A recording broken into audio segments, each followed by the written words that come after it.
And hello everybody, how's it going? It's Luke here from Luke Plays to Earn, celebrating 2,500 subs. And as some of you mentioned, at the same time, I guess we're just gonna as well celebrate 3,000 subs. So a little crazy that that's all taking place at once. You guys are subscribing too fast for me to keep up. So how dare you do that to me? But I'm excited to be here with you guys today, making some stream adjustments as you see. You know, the chat, I kind of want to fix the chat, but whatever. It's supposed to have like a little 3D look. It's a little off there, but whatever, we'll fix stuff later. Right now, we're just here to celebrate 3K baby. Oh yeah, and we got the Q&A. You guys posted to the video. I have selected winners that I'm going to send cards. Remember, it was not random. It was actually skill-based. Those who created the best questions for today. Sorry, here we go. Can you see me? The best questions, including my categories of most creative and funny, most best personal questions, and best questions about the game. So we'll get into that in a second. I do want to mention our new amazing partner sponsor. It is ZenSports. We are going to be partnering with them for videos, for streams. And what they are is a sports and esports crypto app. You can also use fiat. That essentially is peer-to-peer betting, so you don't have to, you know, have a middleman. You don't have to have a bookkeeper, and so it makes really betting so much more fair and even for those who like betting. And while I think that's a great idea. While I'm mostly excited about their esports that they're putting together, especially for Splinterlands. They have some tournaments coming up, a potential league next year, and I'm in talk of creating tournaments and stuff for low-level players with ZenSports. So stay tuned. It should be pretty dang awesome. Oh man, goodness, this is a good start here. So let me catch up with the chat real quick before we get started here today with the Q&A, giving out cards, all that stuff. Thank you, Mark. Short Basketball. We got Kinchi, Dustin, Artless, Connor. Yeah, Kamusta from the Philippines, Netherlands. How do you say hello from the Netherlands? Ooh, hello, Prem. Yuki, we got Zachary, we got the shopping channel, Eugene, Patrick, Arnaldo, Splinterlands, Jerio. We got Raiden, Blue Navigator, Texas Jiu-Jitsu. Nice. Nice random guy. Patrick, Jonas, So Peachy's in the house. That's So Peachy's from my old channel. Thank you, So Peachy, for showing up. James, we got Pogo. My goodness, we got a lot of people popping in already. Connor, woo, can't even keep up. I am getting ad revenue, yes, I am. We'll talk about other YouTube updates here in a second. Romello, you won't be able to see the whol stream, no worries. Chak Ratez, oof, Jordan, Zachary. What up? So, yes, hopefully you submitted your questions to the video version of the Q&A. This isn't going to be necessarily a live Q&A.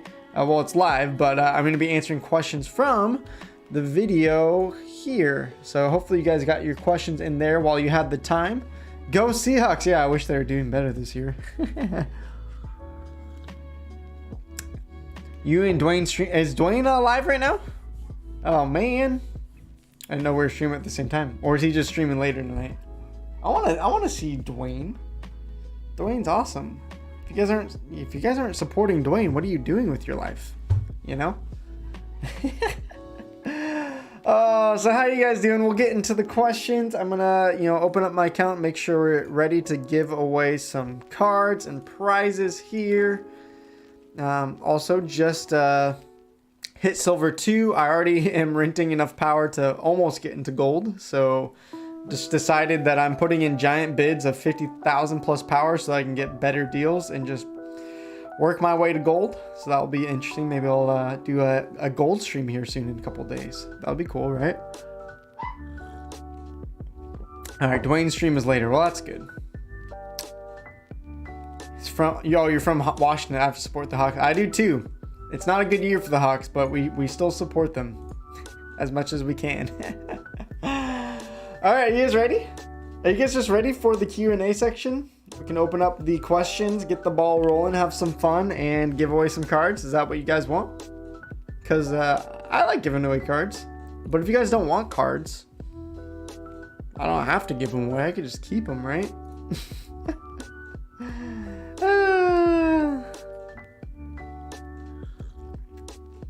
ZenSports is even cooler than when we've been starting work with the WTP community. Yes, they are doing what I had hoped to do when I was running WTP Esports. They're like actual business though, and have some money behind it. So, all right. So let's move me to the corner here so we can go look at the questions here. Also, you guys checking out the Chaos Legion art here? Chaos Legion, pretty sick. A lot of the art, all the cards. I did a live stream yesterday going over the summoners and legendaries. I'm sure we'll go over more cards. All right, are we ready? All right, so basically the way this works, I'm the Mr. Beast of Splinterlands. You wish. Yikes. Yeah, I wish I just had like millions of dollars to just drop on people's heads. That would be great. I do want to take the time to just say thank you for all the questions submitted. I think it's going to be a lot of fun. And I wish I could give away cards and stuff to everyone.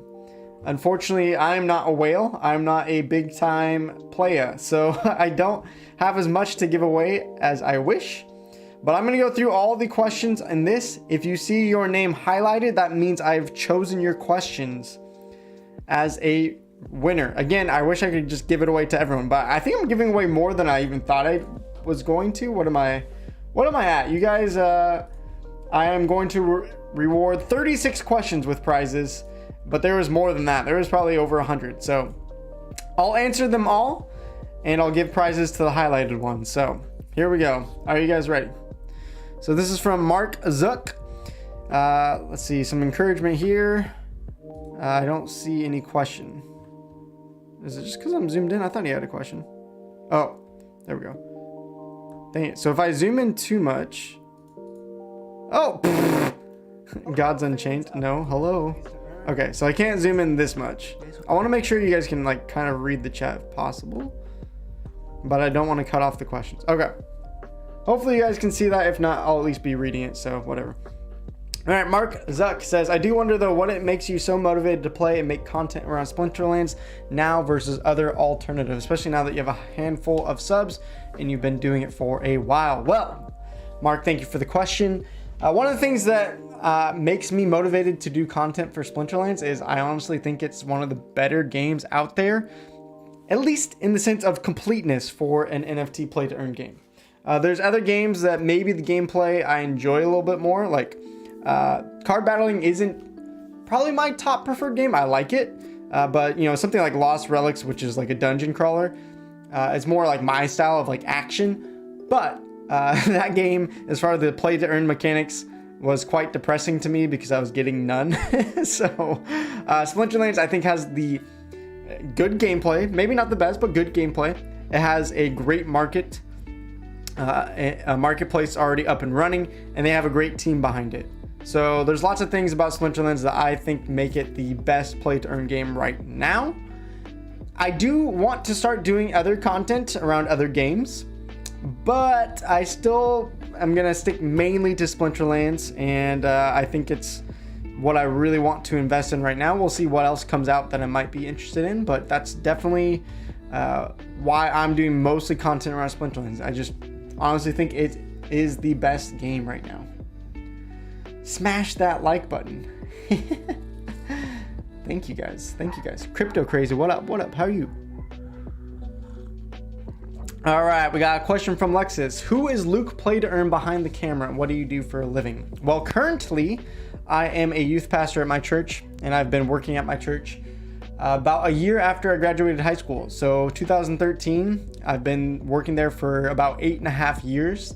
As I answer another question, I'll give you a little bit of an update to that here soon. Who am I behind the camera? I don't know. I'm honestly a pretty normal guy. Like, I think it's easy to make YouTubers and like put them on a pedestal and think that they're way above every other, you know, person out there, or that our opinion matters more than others. Honestly, the reason I like having so much discussion in the comments with you guys is because I like your guys' opinions as well. So I'm pretty normal, you know, a guy in my, you know, late 20s. I'm married, you know, I have a job, I have a house, I'm in the United States. I like, you know, hobbies like cooking and music and gaming. You know, I'm just like a normal dude. I don't know if people like expect this, like, man, he's a YouTuber, so he's this gotta be this like crazy above human person. And it's like, no, I'm just like this chill dude who happens to know how to edit videos and knows a little bit about finance and a lot about gaming. So thank you for the question, though. That was an interesting question. Vane, thank you for the encouragement. We got iCyclos. I've only been around a little bit. How did you start playing video games? What was your first console or game? Ooh. So let's see. My first console was actually the Sega Genesis. I started playing games with my dad when I was like 2 years old. Like, no joke. He would either let me hold the controller and fake like I was playing, or he even started letting me here and there play like really basic games. So I started on the Sega Genesis. A lot of you maybe didn't even ever play one or own one. After that was the PlayStation 1. So pretty, PlayStation 1 is probably something that more people would be familiar with if you're, 20 years or older. But I definitely started on the Sega Genesis. I can't remember all the first games, but it was like The Simpsons, Toe Jam and Earl, Battletoads, things like that. Sonic the Hedgehog, of course. So those are some of my first games. My least favorite card in Splinterlands. I mean, can I get 2? Shopping Channel Sega Master System was your first system. There you go. Oh, so some of you guys had Segas. Okay, there you go. There you go. I also started playing when I was 5 EverQuest, which was like the essentially World of Warcraft before World of Warcraft. So I started out on MOBAs as well. Funny stories about that. Least favorite card, though, definitely is the combo of Llama-Cron. It's a garbage combo. I don't know which one's less favorite. Let's see. I think Llama is fine. I think Kron is the real problem. Like, the fact that he has so much health, 3 magic damage, and can heal himself. It's honestly just the fact that he heals himself. If that ability wasn't on him, he wouldn't be that overpowered. He would still be powerful. But the fact that he has a self-heal is honestly what makes him, I think, really obnoxious. So I'm going to go with Kron. Llama is a problem, but Kron is especially a problem. Especially when they're paired together, obviously. All right. Thanks for the questions, iCyclos. Sam H, congrats. Thank you. How did you first get into NFT play to earn? So, my dad got me back in March, I want to say, into crypto. He was telling me about it. I was like, what? What the heck is crypto? And it was just one of those things where it was like, I don't understand it. And eventually he told me enough about it where it piqued my interest. I did my own research. I was like, okay, we got some interesting things going on. And sorry, this is really gonna bug me. I just realized my border is like off. Is that better? There we go. Okay, so he got me into crypto, and as I was watching shows, like, I didn't really know what the heck I was doing. I started watching Crypto Banter, which now I'm like, I don't really care for it too much.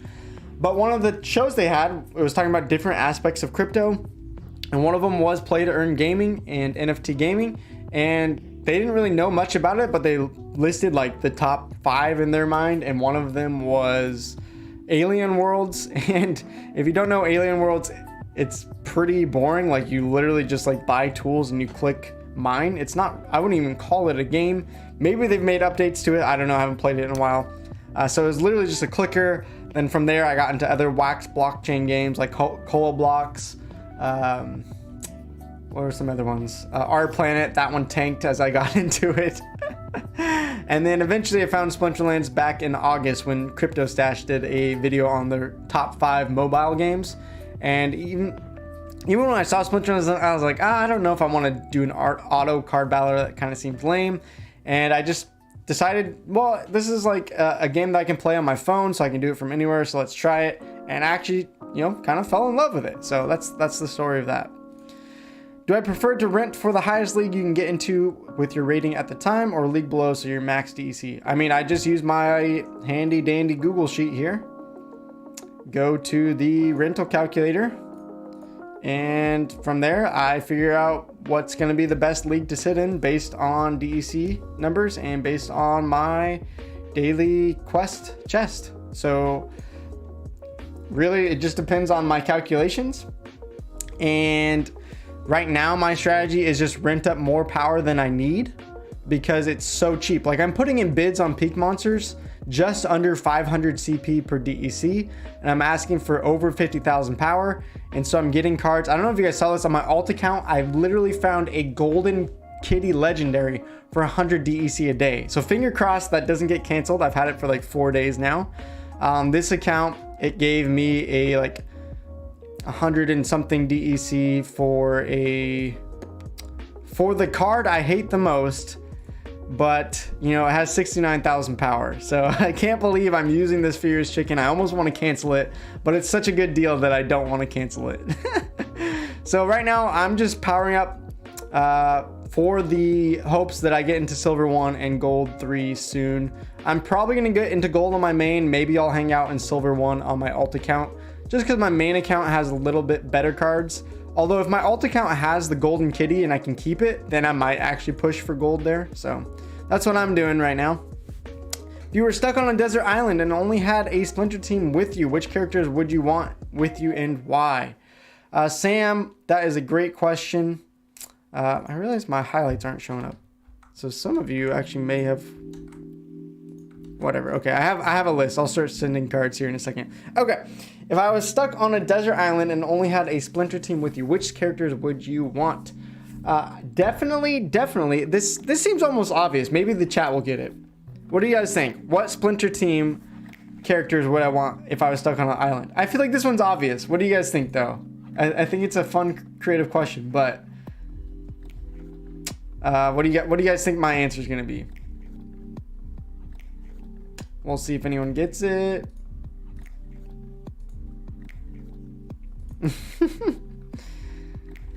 Okay, no one in the chat's getting it quite yet.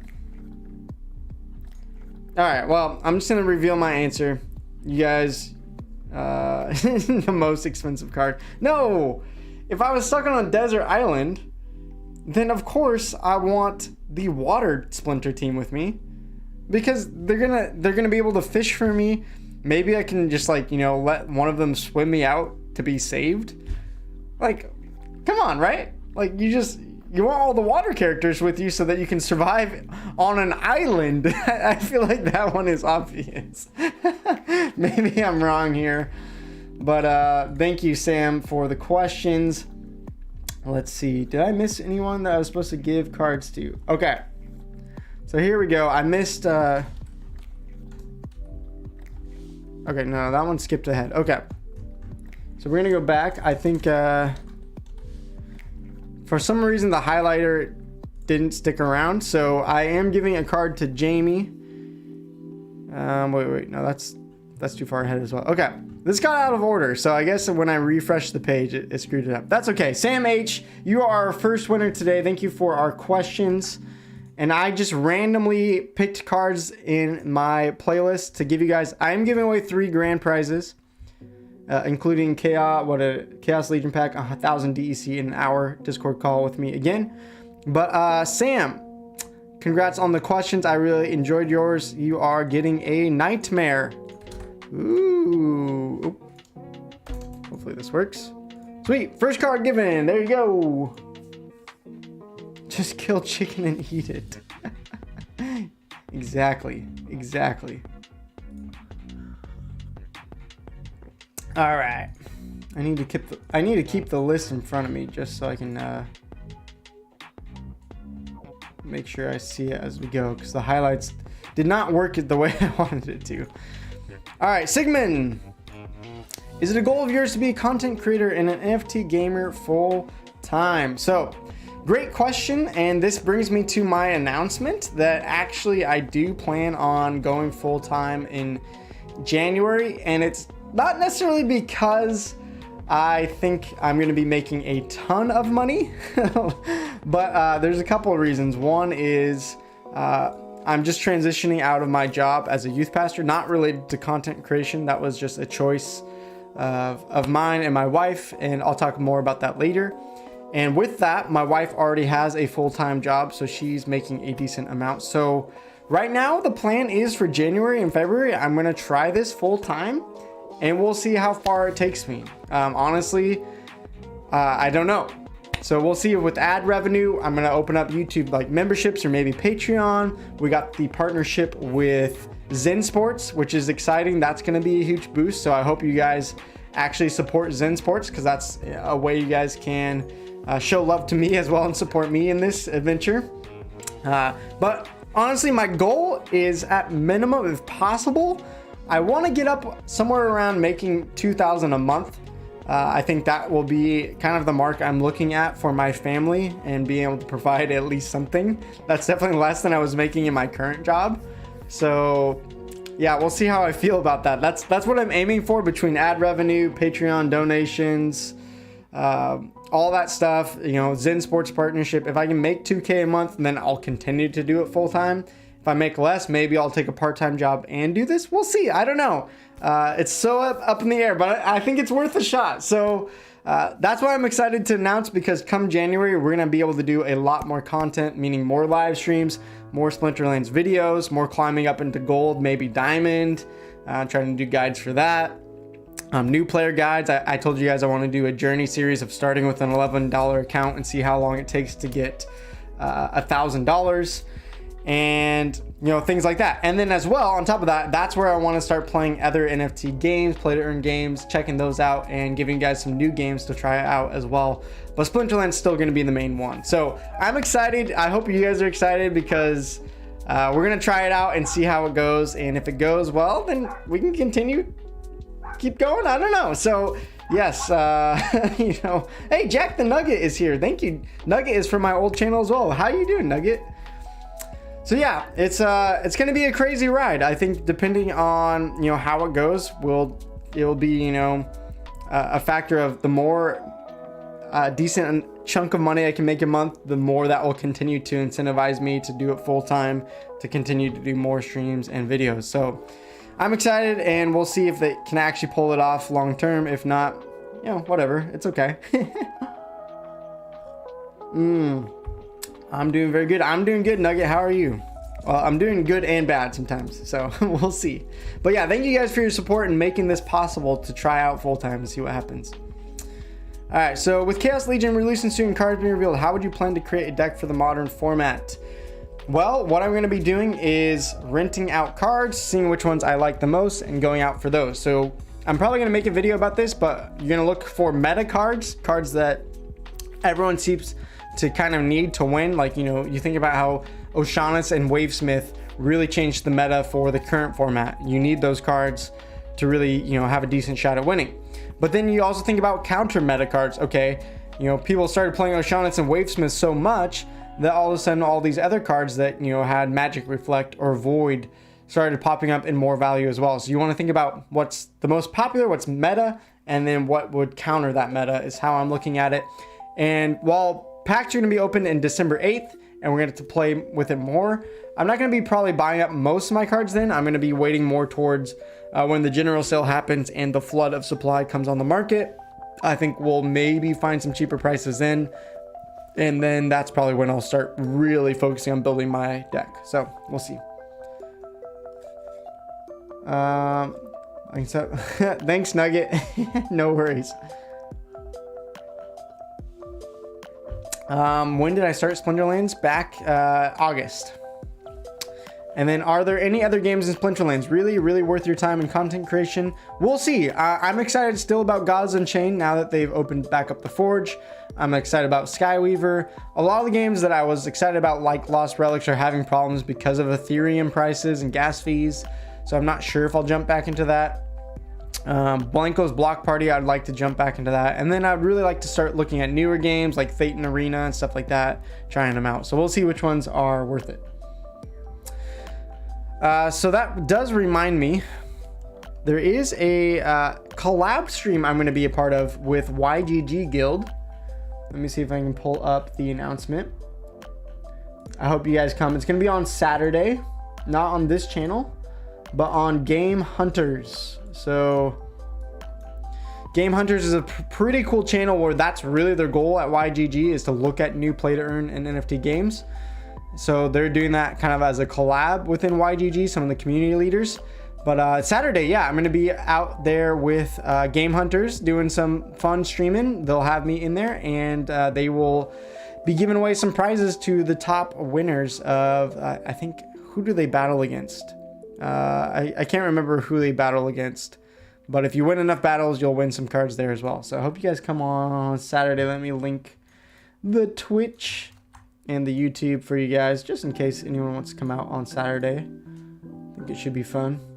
I'm excited. If you guys don't know about YGG, they're a pretty cool community. I've been talking with them a bit, and they seem pretty nice and pretty helpful, especially to newer players. So, oh yeah, Alluvium will be coming out at some point, right? So that's gonna be a game, of course. I'm excited about. I don't know when anything will actually be playable though.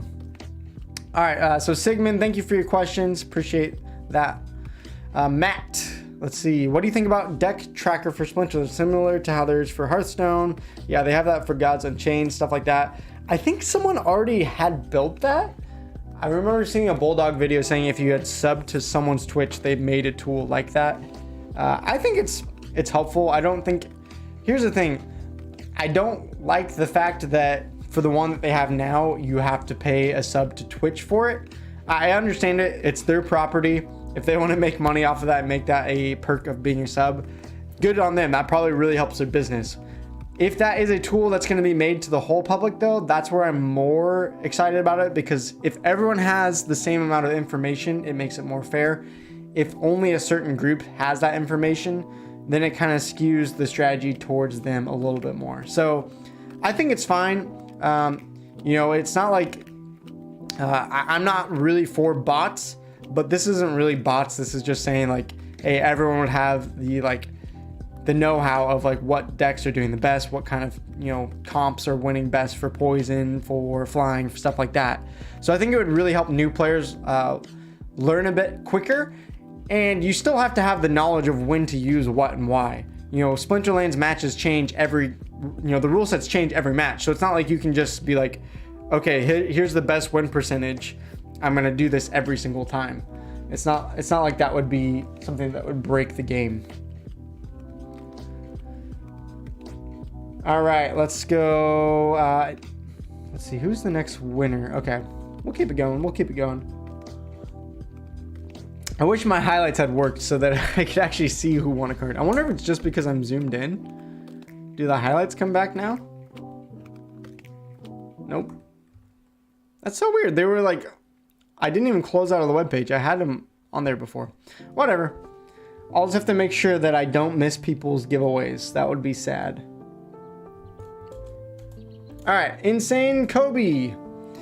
Are you into other card games, NFT or not? As I said earlier, Skyweaver and Gods Unchained are the other ones I'm looking at, but I haven't been playing them much because I've been so focused on Splinterlands.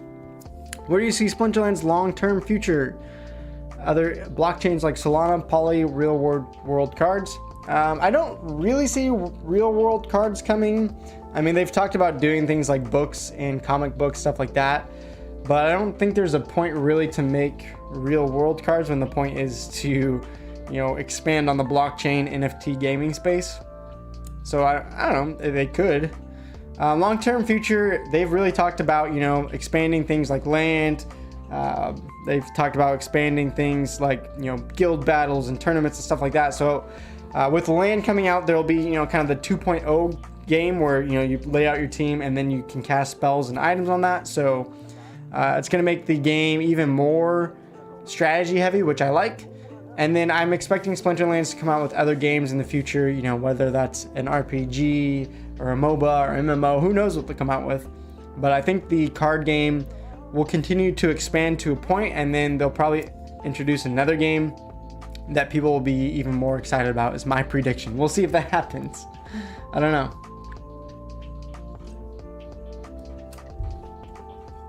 All right, what about the game plot twist into a furry-like rainbow world over the metaverse? I don't know what that means, but sure. What about it? What does that mean? LOL. All right. Just reach silver. Congrats. Glad you could reach silver. Let's see. Did we already?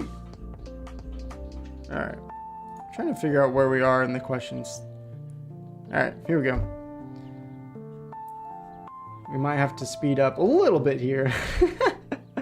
Okay. Let's see. How do you think the devs will implement scholarship program feature in the game? I don't know. I don't think it's really that important if you can have the rental market, right?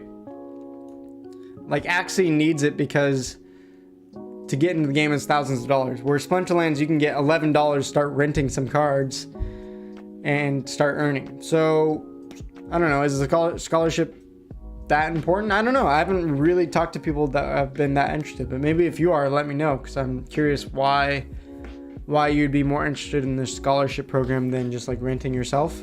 I guess like if you're, playing with someone's like really massive deck and you're earning like, 20-30% of their earnings, maybe it's more than you would renting. So I don't know. Yeah, I'm curious. I haven't thought about it much. I haven't heard much about it. So I would not be the person to ask, but I'm curious to see if they develop that more and more.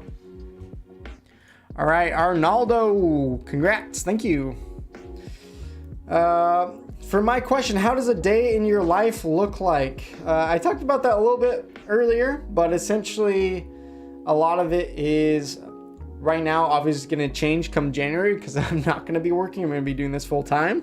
But right now, a lot of it is, wake up. I help my wife get to work. She goes to work earlier than I do. So I wake up about, 7:30 a.m. And then from there, I have a little time to, I'm a follower of Jesus, so I like to pray and often read scripture. And then I'll maybe spend a little time working on content before going to work if I have enough time. Some days, I go in at like 9:30. Some days, like on a Wednesday is youth group, so I don't go in till 1 p.m. or 2 p.m. And then when I get home, usually that's when I spend time with my wife. We either play Borderlands right now, we watch some shows together, Ted Lasso, make some dinner together, drink some tea or wine. And yeah, we enjoy some time together. And then it's usually bedtime where I'll read some more. Maybe I'm learning some Spanish right now using Duolingo. So that's kind of like a typical day. Obviously that's going to change. So the way I manage making videos and doing work right now is usually I try to spend a half hour, an hour each day on making some kind of content or updates. And then essentially on Friday is my day off and my wife works. So this is, a day where I stream or make a lot of videos and try to set them up for the rest of the week. Come January though, I'm excited to have lots more time working on content. So I won't have to balance that as much, which is going to be really interesting. And I believe Arnaldo is getting a, let's see, what did I pick out for Arnaldo? That was a great question. Thank you. I think it was a Gargoyle Devil right here. Yep. Oh, can't send that one. I'm delegating that one. So there you go. Arnaldo, thank you for the great question. Enjoy the, almost just said enjoy the devil. Enjoy the devil. Oh, yikes. What is my streaming setup? I just use OBS. I'm doing well. Thank you, Chris, for asking. Yeah, I'll be exploring other games come January for sure, for sure. All right, Arnaldo, second winner. Congrats on that. We got, what, 34 more to give away. NFT Gaming Noob, being a new player with the recent DEC changes, how long would you expect out to play before having a chance at silver without spending any real money? Well, based on the stream where I started with just an extra $1 to rent the 1,000 powers, I don't know if you have the ability to rent right off the bat or if you're just trying to earn credits through chest. That's going to take forever. But if you even have $1 to rent some cards, I have proved you can earn, potentially up to $1 using rentals in DEC, then use that DEC to go rent more. So I think honestly, if you knew the game well enough, and I'm going to start doing this in January and proving this, you could potentially start playing in silver within a week, even less. You would only need to accumulate probably like 100 DEC to rent into silver, and you should be able to make your money back as long as you know how to play the game and know what you're doing. So as a new player, Really, I don't think the problem is the DEC changes. I think the problem is you need to know how to at least have a 50% win rate in Silver 3. So I would expect, play a couple, maybe a week or two in Bronze, watch some guides, and then once you're comfortable, move up into Silver anytime you're comfortable. Good question, though. All right, VHN, my question, how do you think about the future of Play to Earn? Is this available to contact in-game in the future as normal life? I'm not sure if I fully understand this question. I think maybe you're saying like, is it going to be like a metaverse where we're living in VR and stuff? I don't know. I'm more interested in like what's happening in the next like 2 to 3 years. I think all this talk about the metaverse and VR and like Ready Player One is cool. But I think we're more like, if anything similar happened to Ready Player One, I think we're still 10, 20, 30 years away from mass adoption. I could totally be wrong because tech, really goes rapid more than we think it does. At the same time, I think we also have to ask ourselves, I think it's important to ask, like, would living in VR actually be helpful for us as humans? Lots of psychology has come out to say that, like, actually this much screen time isn't healthy for us, and that's part of the reason we're seeing so much anxiety and depression. So I think we need to have a careful balance of like, yeah, I'm really excited about Play to Earn, virtual reality, metaverse, all that stuff. But I think we also need to ask questions like, what level of it is healthy? What level of it is good? I don't think technology is necessarily good or bad. It's pretty neutral, but the ways we use it can be good or bad. So that's something that I want to also pay attention to as all these games and metaverse things develop. So I'm very interested to see how these things play out. That's why I like being in this space, because I do like new technology, but we do have to be cautious about it. So, another part of that question, I think future of Play to Earn, I think we're going to see the best earnings probably in the next couple of years. And then at one point they're going to start leveling out.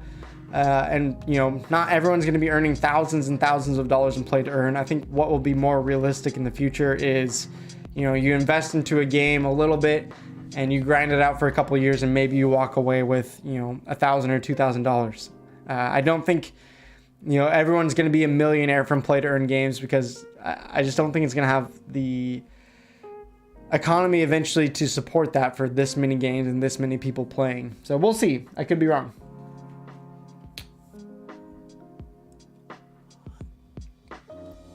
More, yes, I've already picked out the winners. My life verse, I don't really have a life verse.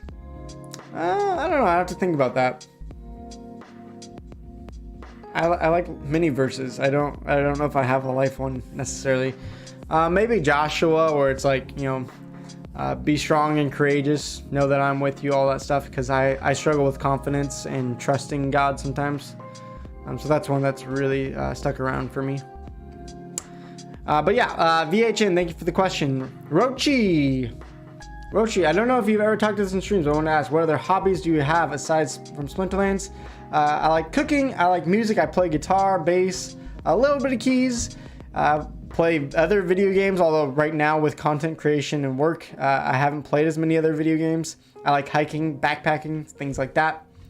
Reading books, I read a lot of books about church and such, but personally, for fun, it's more I've been reading through Lord of the Rings, and now I'm rereading through Harry Potter because my grandpa read them to me as a kid, and he only read 1 through 4 when I was a child, because then we moved away from him, and now I'm reading them again as an adult to kind of just relive that. So that's the books I'm reading right now. Lord of the Rings, such a good book. I'm a pretty slow reader though. Not that like I read like a slow amount of words per minute, but more so like I like to read a couple pages at a time, put it down, and come back to it later. So it takes me a while to get through books. Like Lord of the Rings took me over a year to get through all of them. Let's see, what would be your perfect job? Well, hopefully this. Now that I'm doing it full time in January. Hopefully it's as good as I think. I think there's going to be challenges I don't expect, so it's definitely not going to be perfect, but I don't think there is technically a perfect job, but I'm hoping that I enjoy this and continue to do this. Dog person, cat person, easy. Dog person, my dog's actually just sitting there right next to me right now, sleeping, napping on the floor.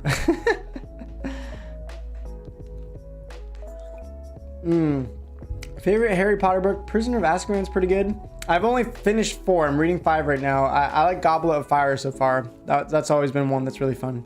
I like how it's kind of gamified in that book. So, I don't know. It's a fun one. All right. Gathering the Magic. Thank you for the congrats. I'll hit 5K by Christmas? I don't think so. I'll be lucky to hit 4K by Christmas, but that would be cool. What role do you think vouchers will play in the land expansion? Will this create another boom in voucher prices? I think this is a really interesting question. Vouchers is something that I'm really interested in. I'm staking a lot of SPS right now for this round 2 of vouchers. I think vouchers aren't going to be as valuable as before because, you know, no Dr. Blight and no, so no Dr. Blight, no like title and like top 5 people and purchasing packs this time around, plus everyone's getting double amount of vouchers. So I'm going to be getting vouchers and selling them and then using that to hopefully buy packs in the general sale if they don't all sell out within a minute. But I think voucher prices after that will start going down. It's got to go down under $5, I would imagine, because they would only be using for bonus packs, which means, you know, if you want to use a voucher for a bonus pack and you're going to go buy a voucher, why would you spend more than $4 on a voucher for your bonus pack when you can just buy another pack for $4? So I don't think vouchers will have a high value as they did before. We probably saw the best value that we'll ever see. Maybe in the future, if they do something with land, it could boom, but I don't know if it will boom back to where we saw vouchers over $20 during the pre-sale. I don't know what it would play in the land expansion. They've talked more about SPS being used for things in land, but I could definitely see them using vouchers for like extra bonuses is what they said. You know, like in your land, maybe if you use vouchers, like it will, you know, multiply the rate of your land and what it's producing, or maybe it will give you a bonus item or something like that. So I think it could help voucher prices go back up. I'm not like fingers crossed for vouchers like booming again plus $20. So that's kind of my thoughts. Gathering Magic though, I liked that question. That was a good game question. So pick out for you randomly. It was a Pelacor Conjurer. So Gathering the Magic. Here you go. Enjoy the Conjurer. Congrats. Thanks on the question. Much love, much love. Let's see. Did I miss anyone else in this? All right, here we go. Let's keep pumping through these. Sorry if you're asking questions in the chat. We'll do maybe an actual live Q&A where I'm more focused on the chat questions, but for now, just trying to get through the ones here. Although a lot of the questions you're asking, people have already asked here, so if you're patient, I'll probably answer it in this video anyway. And if I already answered it, then you probably just need to go rewatch some of the stream.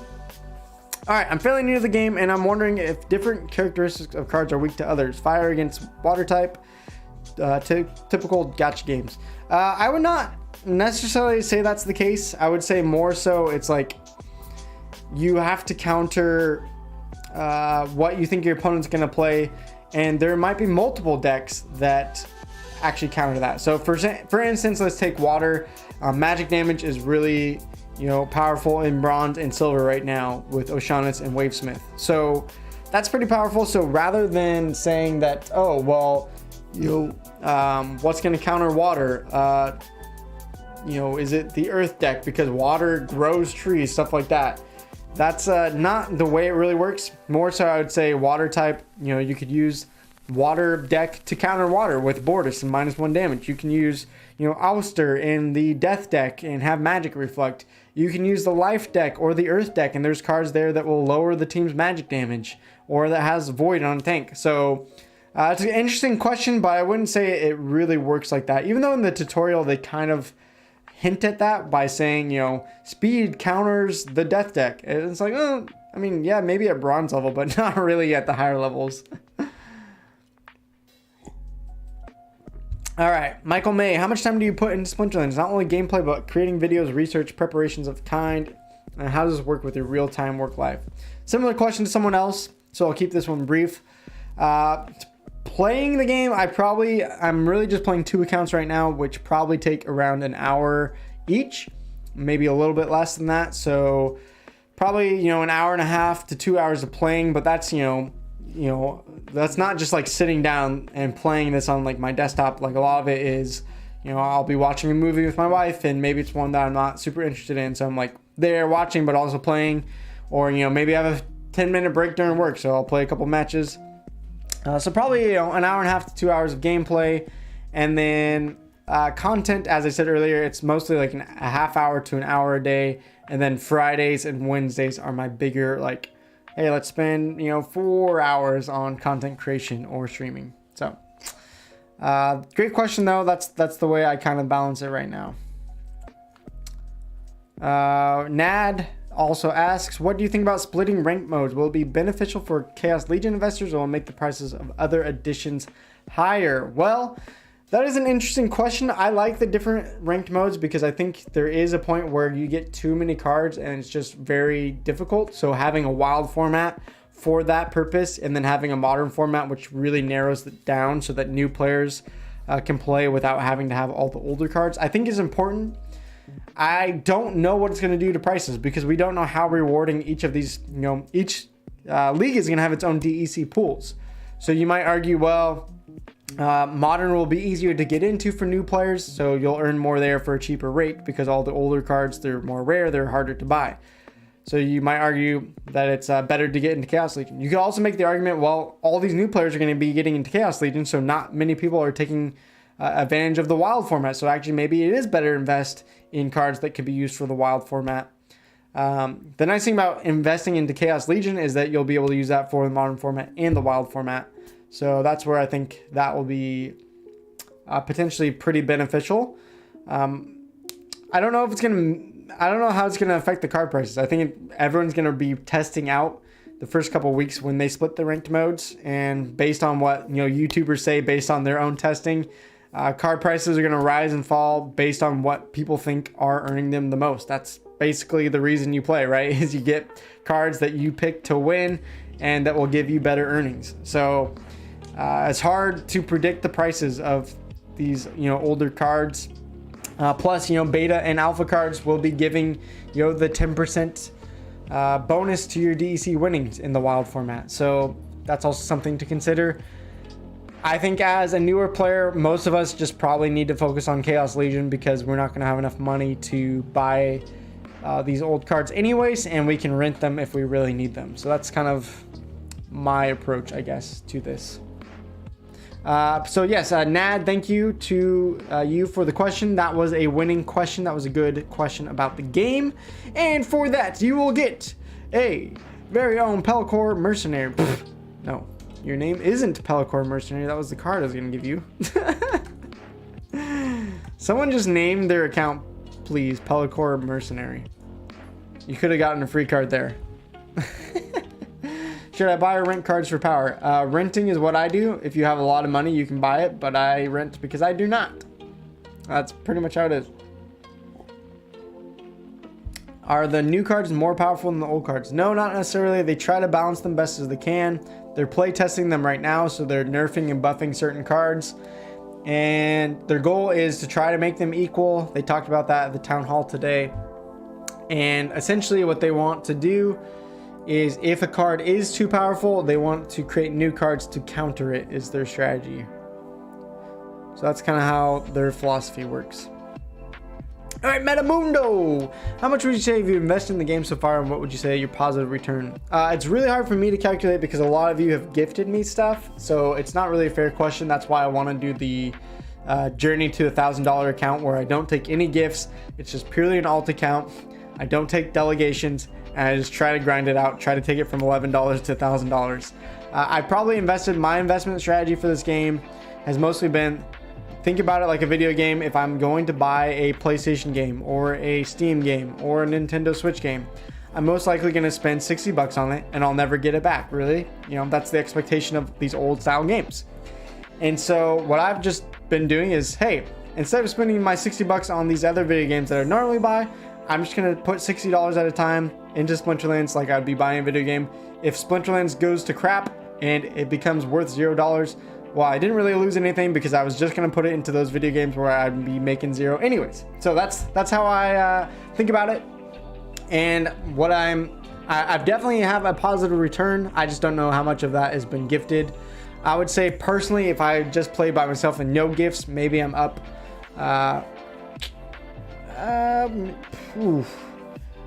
probably like $500 maybe. It's hard to say. Maybe somewhere in there. A lot of my money right now is in SPS, so SPS going down in price a little bit means that I've made a little bit less than some people that are, you know, just holding cards and flipping cards for right now. All right, gameplay. If you had $10 weekly, $20 a season, what are some of the cards you'd rip for the length of the seasons? Milo or Wavesmith? Yeah, I don't like Milo that much. He's all right. Wavesmith and O'Shaughnessy, if I don't have that, of course, that would be one. I've been really enjoying the Kitty Legendary Summoner that I've luckily got in the Peak Monsters auto bid system, but I don't know. Would I recommend that if the deal wasn't as good? Probably, maybe not.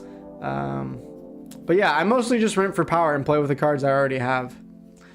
Who's the sexiest card and why is it Mother Kala? I remember reading this question and just like busting out laughing. Like, what? Who's the sexiest card and why is it Mother Kala? Okay. I actually didn't pick an answer to this because that I just read it and didn't even really think about it. This is a weird question. I don't know if I want to answer it, but I guess I'm going to. I have a wife, so I'm just gonna clarify. My wife is sexier, way sexier than any Splinterland cards. So just gonna throw that one out there. It's such a weird question. Oh gosh. Okay. I don't want to take too much time on this. This is weird. Okay.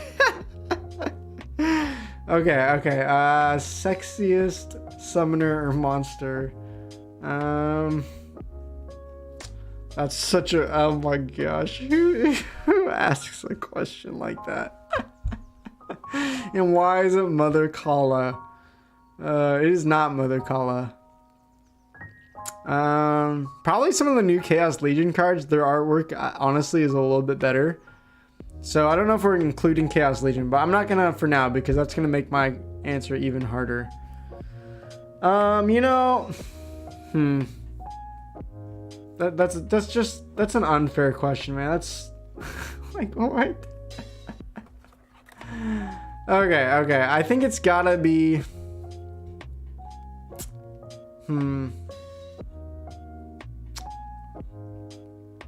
You know, I don't know how to answer this. Oh my gosh. Okay, I'm gonna look at cards I owned. I'm gonna pick one for my own pile because that's gonna make it easier. That's gonna narrow down a bit. Although that's not many options. All right. You know, I think I'm gonna have to pick Heartclaw. I am married to a woman, just to clarify. I don't know if Heartclaw is a man or a woman, but come on, look at the guns on this. Look at the guns on Heartclaw. That's like Chris Pratt status right there, or Chris Evans, or any of the Chris's, or any of the Avengers. I mean, come on, look at those muscles. The Jin Renova. It's Mother Kala. Why is it Mother Kala? I mean, I mean, Mother Kala looks like kind of like a 60-year-old grandma to me. Maybe 70. I don't know. That's a little bit creepy. I wouldn't call my grandmother sexy. That's. I would say Lorna's better off the pick than Kala. Check the card skin. Oh, is there a skin? How do I even check the skins? Where's Mother Kala? Is there a skin? Where? I don't see a skin. All right. Anyways, I'm gonna move. Oh, here we go. That's Divine Healer. I was like, that's not Kala. All right. I'm gonna move on. Metamundo, I did think that question was pretty funny, so we're gonna send you a card. Thank you for the very awkward time. Just like, what? Pelicore Deceiver is on your way. Where is it? There we go. Why isn't Mother Kala? The fact that it was like you already had an answer and you're like trapping me into this answer made me laugh even more. All right, Tyler, thank you. Came over from Dwayne. Awesome. Well, thank you for supporting Dwayne and me. You had Lorna right there, but you picked a strong bull. Is he a bull? Is Harklaw a bull though? I mean, I'm not saying like I'm like attracted to animals. I'm just saying his guns.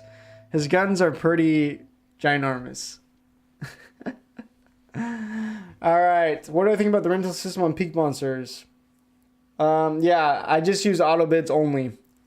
Only auto bids. I put in decent deal bids that I like, and then I just wait a day. So I'm actually okay with the system because it saves me a lot of time, but manually renting obviously is a lot harder.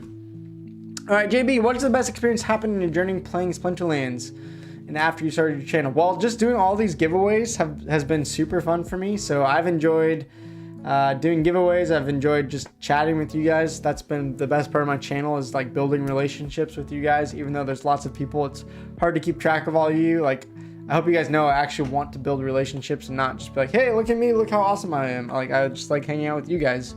Playing Splinterlands, though, probably some of my stream moments where like I seemed really smart. Like, I've had a lot of really dumb moments where like I've put in the wrong card, or I've like looked at the rule set and forgot about it, and I've done that on stream and I feel really stupid, which is kind of a funny one. But the better feeling is when I, actually make a good play where it's like, I can specifically remember where someone had a better deck than me, and it was the monster rule set of sneak attack. And so I put Chawala in the back and thorned them to death, even though they had a better deck than me. And I remember someone was like, whoa, like, you're actually good at the game. And I was like, yes, I didn't seem like an idiot this time. So that was a really good moment. I know, it's 3K sub now. How many hoodies do I got? I got a couple. One of my Seahawks ones is like green, so like when I wear it with my green screen behind me, it doesn't work. So yeah, I need to get more hoodies. I want more merch. I'm gonna do a rebrand for the channel and hopefully get some merch going too. And I'll have to get another hoodie. This is from my old channel, WTP Esports. This was the logo from the old school channel. So hopefully we get another hoodie. I do play League of Legends. I used to. I have not played it recently. Since content creating, I've only played it once. I like the game, but it just takes a lot of time. All right, in your opinion, what's your best and affordable card in Splinterlands? Oops. Oh wait, no. This is the wrong one. All right. I do want to take a second. Let's take a break from questions. We're going to keep the stream going because we got time. But I do want to, again, just announce and say thank you guys to ZenSports. They are definitely awesome. And as I've talked about going full-time in content creation, they are a huge piece of that. They are sponsoring, partnering with me in a lot of videos, making it even possible for me to go full-time and try it in January and February. So please check out ZenSports when you guys get the chance. Sports and esports betting app, and they got great tournaments coming for Splinterlands, including some tournaments I'm going to be running in 2022. So show some love to ZenSports, our sponsor, and we love them. Thank you. Shout out to ZenSports. So let's continue with the questions. And JB, thank you for that question. We'll move on to, what are we at now? What are we at? Jonas. Do you have any kids, and how do you manage time playing? I've already answered that, but I do not have kids. So spending time with my family right now, again, I just try to set aside a small portion each day, 30 minutes to an hour, to work on content. And then when I have time off and my wife is working, like Wednesday mornings or today, Friday, when that's one of my days off because I work at church on Sunday, that's when I spend a lot of time, a bigger portion of time content creating. So I definitely wish I could create more content creation, but right now I have to wait till January. Best and affordable card in Splinterlands. That's really hard to say because I rent so much. Best and affordable card. Mostly, if I'm buying cards, it's just for the sake of building up my power. So, you know, yeah. I don't know if I have a great answer for that. TNA tournament. Yes, the tournament with Dwayne and Play for Passive, the guild. I got smashed. I went 6-5, but I think 3 of those wins were from people who didn't submit any teams. So really, I went like 2-5, and I did not even make it to the second round. So I got smashed. Do I have a vlogging channel? I used to, like 4 years ago, but I do not vlog anymore. No. Let's see. I was gonna send a question to Jonas for, yeah, you had some good questions about managing time and all of that. So you do get a, let's see. Did you drop me your IGN? Maybe it's not showing up because I'm zoomed in. Nope. Okay. Did you send in another question? Is that why? All right, Jonas, you're gonna have to send me your IGN. You do have a Gargoyle Lion coming your way if you want it. Thank you for the questions. Insane Kobe, thanks for, yeah, thank you for the encouragement. Glad I can be helpful. All right, next 711. What is your favorite card? Most competitive element. I mean, Water Deck in silver and bronze, as I said, is the best right now. Obviously, everyone's trying to counter it, so there's lots of ways to counter it, but I still think it's the strongest by itself. And my favorite card, I'm gonna have to pick a card that I own because it wouldn't be my favorite if I don't own it. Although that's not true because there's lots of cards I like that are like, you know, hundreds of dollars. Let's see. Favorite card that I specifically own. I mean, as I said, Oceanus is way OP, but I'm not gonna pick it just based on what's OP. Okay. So actually, I'm gonna go with Chihuahua. I think Chihuahua as a reward card is underrated. I like having him around. It makes me not feel like I have to have Mylor, and I can get some thorns, and he makes some great combos. So I think Chihuahua, I don't know if it's my favorite card of all time, but as one that I own that's not just for like he's super OP. I think Chihuahua is underrated, and I think he's just like cool looking, you know, like I like the art. Like it's just like a cool dragon looking character, freaking massive mace and a dagger. Like he must be pretty buff if he's gonna dual wield a giant mace plus a dagger. I mean, that's ridiculous. So there we go. I'm gonna answer Chihuahua for now. You think I should hold off until packs are available before jumping in? No, you can start playing now. It's better right now because you're gonna be earning rewards. They're gonna compound, and then you can definitely wait to spend a lot of your money for packs. But if you start with $11, $10 for the spellbook, $1 to rent, you can start earning now, and then you'll be better off earning some of the reward cards and learning the game. And then when packs are out, you'll have a better advantage over other people jumping in then. So I would jump in now if you have the money, $11 minimum. All right. Jackal's from YGG. We're gonna be hanging out with him tomorrow, as I said. So you're gonna want to join the stream. Jackal will be there. Game Hunters. That's the name I'm looking for. No, not Pod Farm. All right. Can I just click on the chat, please? Where is it? There we go. Here we go. Did I do that right? All right. Go sub to the channel Game Hunters because you're gonna see me on Saturday joining their live stream with Jackal and others. All right. How do you mentally prepare for the possibility of becoming a full-time content creator? Well, Jackal, he did not know that I'm already planning on becoming a full-time content creator in January, but the mentally prepare part of that is very intriguing. So, mentally preparing for becoming a full-time content creator honestly is difficult. I've talked with my counselor. I do some counseling, and one of the things that we were talking about is that it's really easy for me right now to be anxious about it because, you know, it feels like, you know, what if I don't make enough money? What if I, you know, all those doubts come in. What if I'm not good enough? What if I'm not the content creator? Or what if I don't perfectly enjoy it? Or what if, something happens to crypto and numbers go down? And, just all the what ifs make it hard to mentally prepare. And so one thing that he's taught me is this thing called have, do, be, or reversing it and be, do, have. I'm probably going to make a video about it, but essentially it's making sure you don't put your identity in success. So I need to first think about who I already am. Like I am, a good content creator. I am someone that likes gaming and that makes good videos. I am a child of God and I'm loved. I am a good husband. Whatever I need to say to myself to like root my identity so that I'm not putting my identity in, well, I only am good if I, make $2,000 a month, or I'm only good if I get 10,000 subs. So that's kind of how I'm mentally preparing, is starting with like, who am I already, and not letting that affect me with that anxiety is kind of how I'm trying to think about it. It's hard. If I get a gold foil legendary drop, what would I do with it? Probably hold it. Unless it was a card maybe I'm not using, maybe I would sell it to go buy other cards or packs.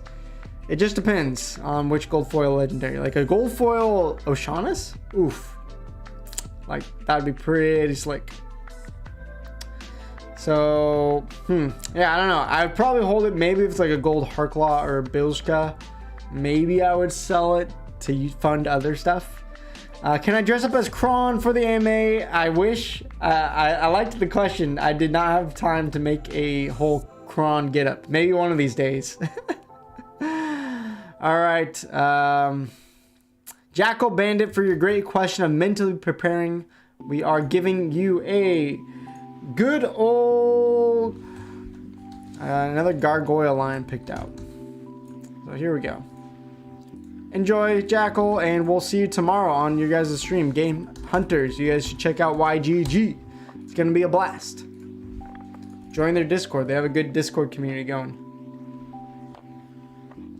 All right, Jonas. Yeah, have fun with your 9-month-old daughter. Wow, awesome. Yeah. Have a great day and have a good time with your daughter. That's awesome. That will be fun. All right. Whew.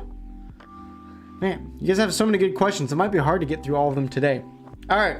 Let's go to Harry Skinback. I think I saw him in the chat as well. Harry Skinback, thank you so much for your question. Do you worry about grinding burnout? Unlike with a non-play to earn game, when you get bored, you can just walk away and not look back. How you feel about what happens when the grind is really a grind? That is a freaking excellent question that I think about as well. You're totally right. I think about how much time I've spent in games like League of Legends trying to grind out rank. But when I, experience burnout in League of Legends, I could just say, hey, cool, I'm not going to play. Or, hey, cool, I'm going to go play a different game that I enjoy. It's much harder, I think, when you have, let's say Splinterlands, you now have hundreds of dollars or thousands of dollars into this game. And if you don't play, then your assets will, you're losing out on investment potential. I guess one potential that you could do is like, I'm just really struggling with, grinding this game right now. I'm going to take a, 2-week break, and maybe you just put all your cards on the rental market, so you're still earning something from them. So I think the option to rent out all that stuff is beneficial. You'll probably make less, but I think there's going to be points where we need to do that, where we need to take a step back from any play to earn NFT game if it's affecting our mental health, right? Like money is important, but it's not more important than, mental, physical, spiritual health. And so if it's really affecting that health part, that's when I would take a step back.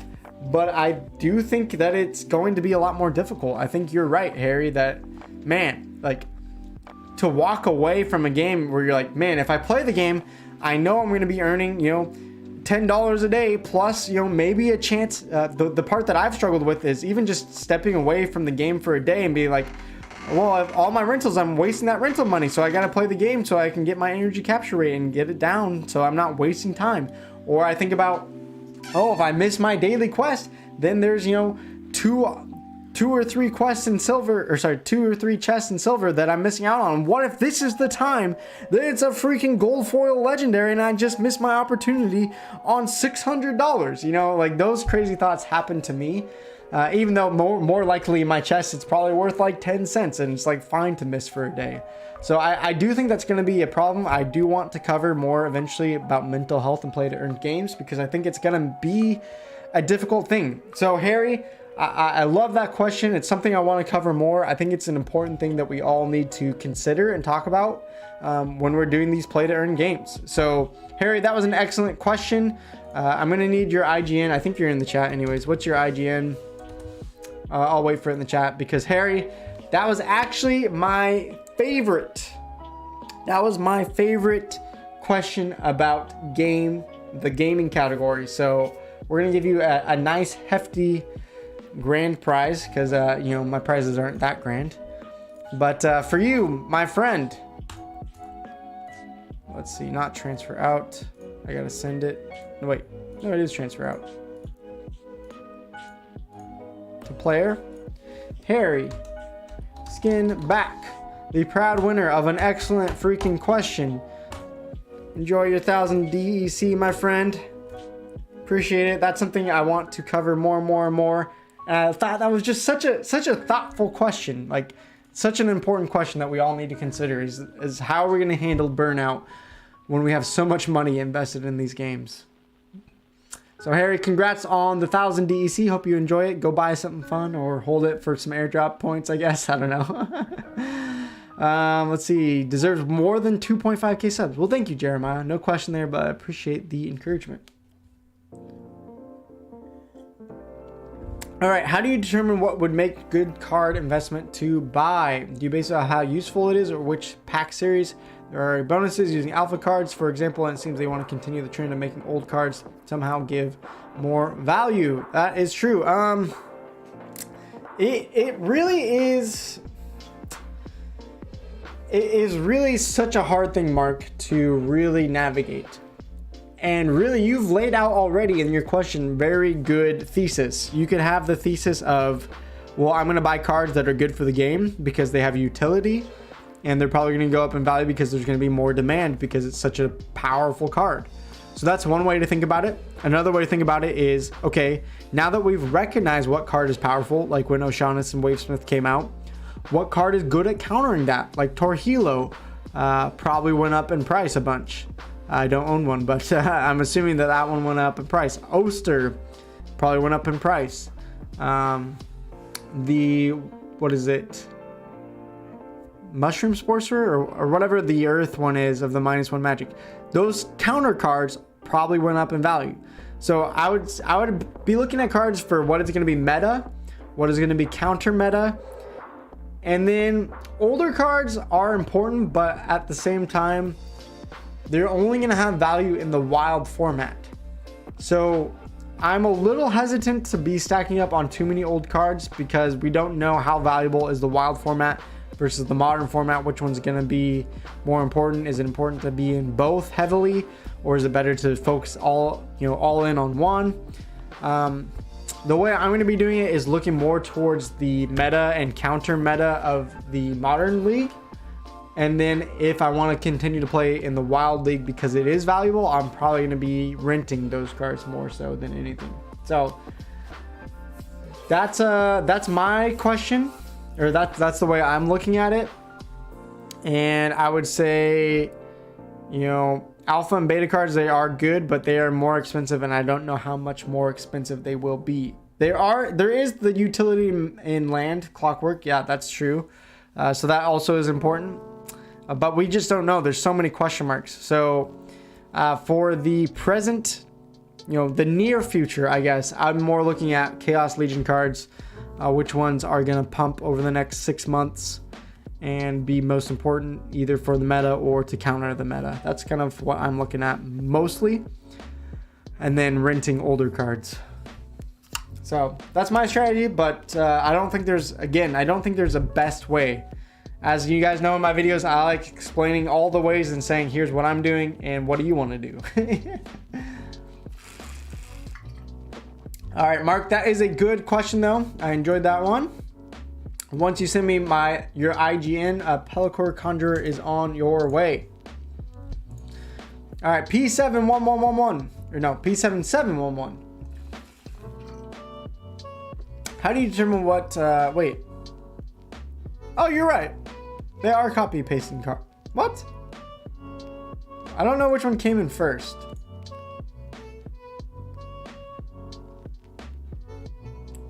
Wait, I'm kind of guessing that this is actually the original.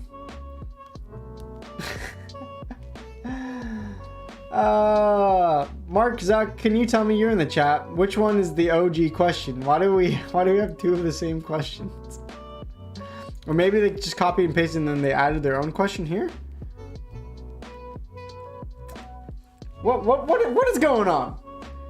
What is going on? All right, whatever. I'm gonna give it to you, Mark, because you're in the chat here. Hopefully this was legit, your question. Okay.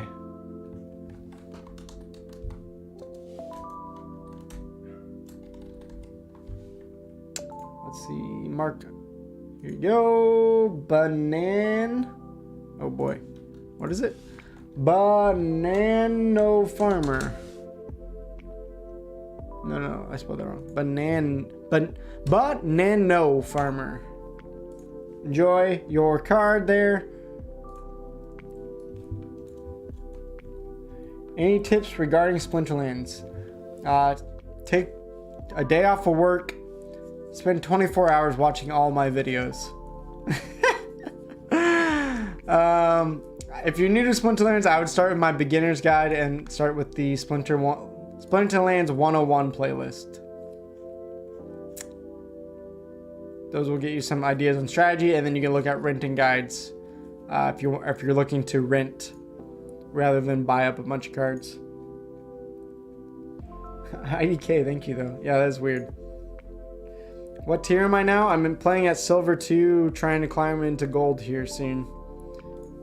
I just gotta actually spend time probably tomorrow playing. Maybe I'll get Gold. We'll see. I might not have good enough cards yet. Till date, what is your best investment decision in Splinterlands? What has been my best investment decision? I mean, it depends on what you say is best. If anyone wants to, they can get $5 free through PayPal. How do you get $5 free through PayPal? Jordan, explain that. That sounds cool. It depends on best. I mean, SPS has not made me the most money because it went down in price, but that's something that I'm bullish on long term. And even though I'm not being rewarded in the short term, I would still say that's what I am aiming for, and that's what I've been accomplishing, is building up my SPS.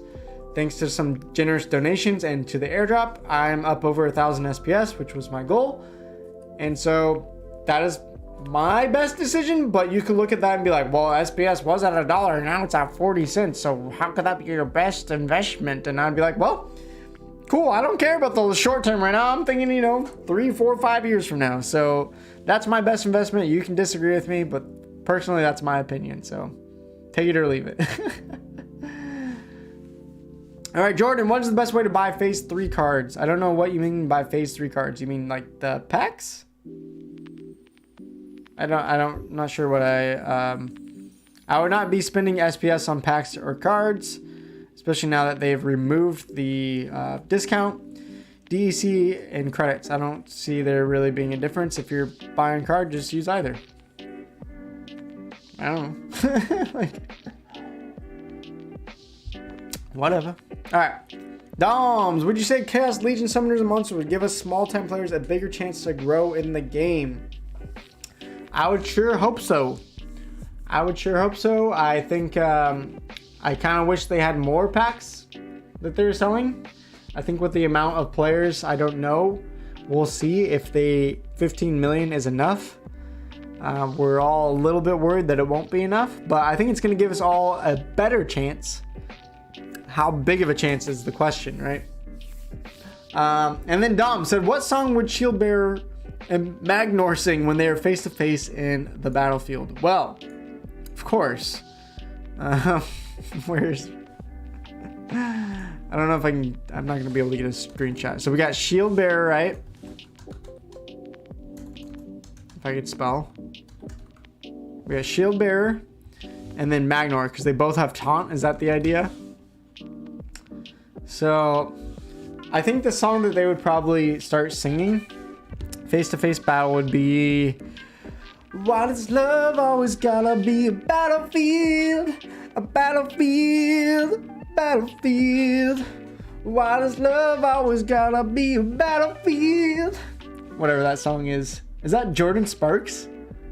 What song is that?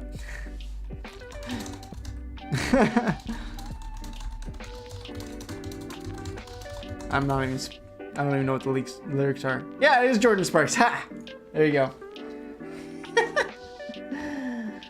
All right. So, Dom, great question. That was a funny one. You dropped your IGN. What song would they sing? What do you guys think? I mean, I think my answer is pretty good. But, Doms, you get yourself an exploding rap for that, very creative question. Lucky not sing to earn. Okay, I see how it is, Harry. I see how it is. You're just jealous of my top tier talent. America's Got Talent, and it is me. How do you determine whether to sell or keep the reward cards? I'm just holding all of mine. HODL. That's what I'm doing. You can do what you want. If you want to sell them to buy up other cards, you definitely can. Right now, I think they're pretty cheap, and I think they will be worth more. But right now, I'm just hodling all mine. Oh, sorry, guys. I'm kind of like stuffed up. I don't know why. Okay. Nocturno. ¿Cómo estás? Bien. ¿Y tú? Have I ever lost my faith being at the edge of it, and why? What happened? Can you tell us? Yeah, there's definitely points in my faith where I've hit low points. And honestly, right now, with the transition at my job, it's kind of one of them. Right now, I'm transitioning out of my youth pastor job because I really feel like God is leading me to this movement that's now happening in the U.S. with house churches, and just kind of struggling with the institutional church right now. There's good things about it. There's some bad things that I've struggled with, and so right now I'm just feeling kind of like at a loss because I've been part of my church now for since I was in high school, 13 and a half years. I've worked there for 8.5 years. So right now I'm just kind of in this point of like, man, everything feels upside down. I don't know who I am anymore. I don't know what church is anymore. I don't even know if like, do I like know exactly, like I'm like questioning things about Jesus. I'm not like losing my faith, but there's just like lots of questions and doubts that I have right now, more so than I did have before. And so, yeah, I'm currently at a point of a lot of questioning and doubt. So we all go through them, and I think that's just a part of faith. Thanks for that question. Is there a way of beating Mylor in a melee match without having a Mylor? Not often. Use Chihuahua. Use cards that have shield. Because when you have shield and you hit thorns, it's only 1 damage instead of 2. Use cards with armor. And that's your only hope. I have beaten Mylor in melee only matches using Chihuahua and using shield. But that's about the only way. The thing about Mylor, even with thorns, is there's not a lot of damage. Besides the thorns, a lot of the tanks in the melees are a little more vulnerable without armor, and they can be sometimes exposed because of that. So it's a weird time, my friend. I stay in the same place for a while. Stay in prayer. I am. Thank you for the encouragement. How fast can a cheetah run? Well, let me answer that for you by doing this. 50 to 80 miles per hour. There you go. I don't know. Was that like a trick question or something? But Nocturno, thanks for the question. What was it? You got a Chihuahua. Chihuahua coming your way. Speaking of Chihuahua. So send me your IGN. Thanks for the question. Don't quit my day job? Oh, why not? I'm already quitting my day job. Are you talking about my singing? Why does love always gotta be a battlefield? Battlefield, battlefield. I'm gonna get like copyright strike now, aren't I?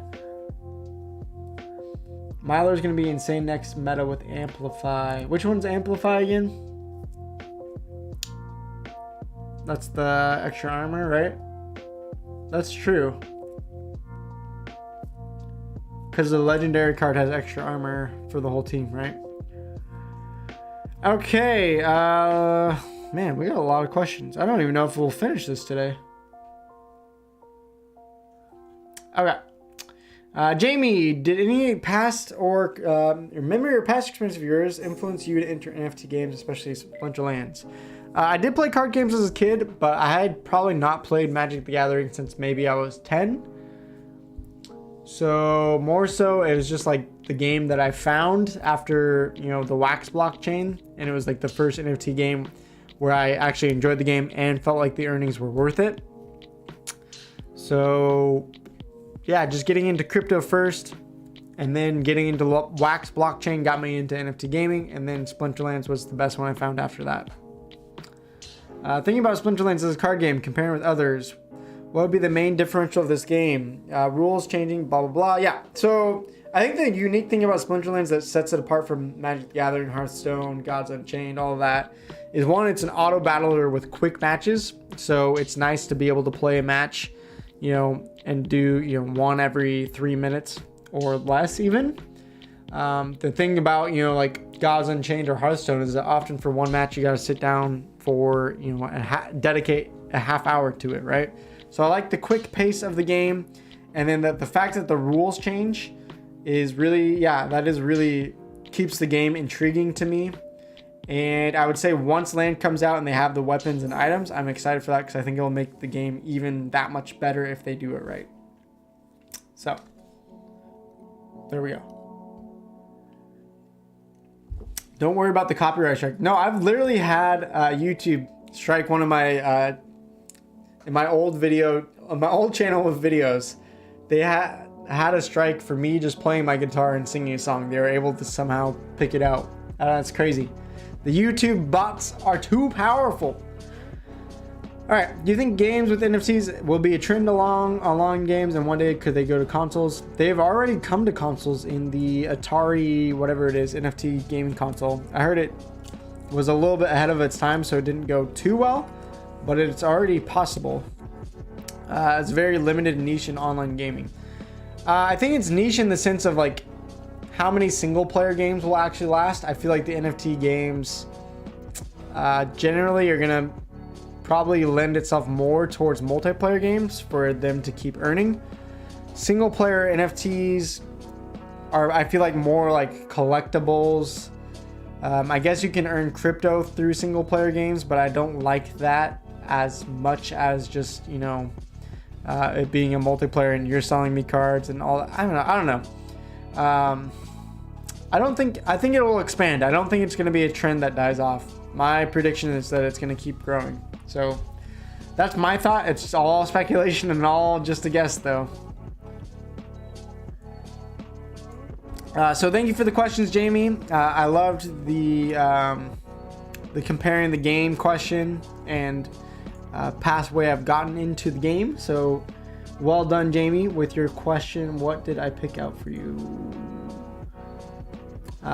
Yes. You randomly are chosen for a Pelacor Bandit. That's not a bandit. Pelacor Bandit. Here we go. Enjoy your card. When you guys send your IGN, you guys got to send it undercase. Will not accept the uppercase letters there.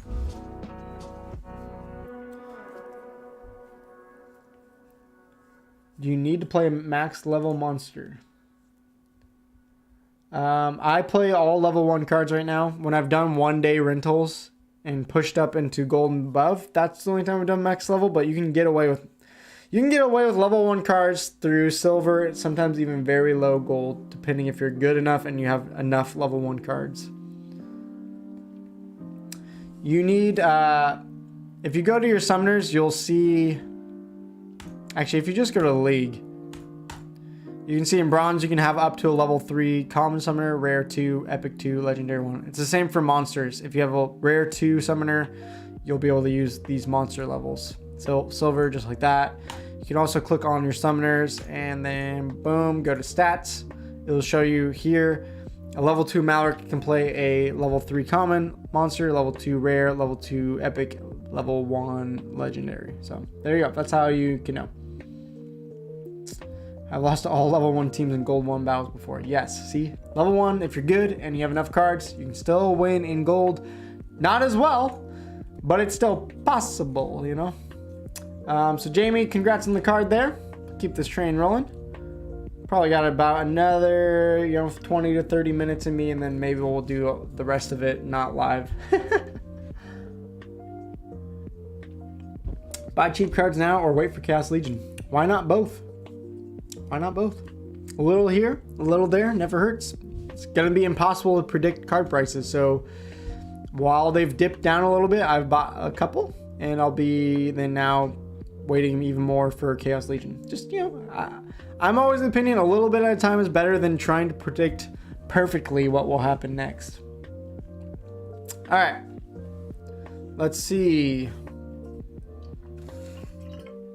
Mr. Crane, do you think Plot's lands are a dangerous advancement to Splinterlands since they bring an advantage to players but are limited to just a few players for the whole player base?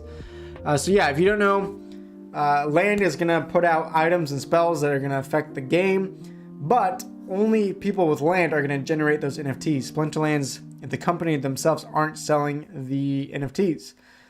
So that brings the question to Mr. Crane of like, okay, what if people, with land are just going to hold all these NFTs and they have the power now to win every game because they have the items, they have the spells, and no one else does.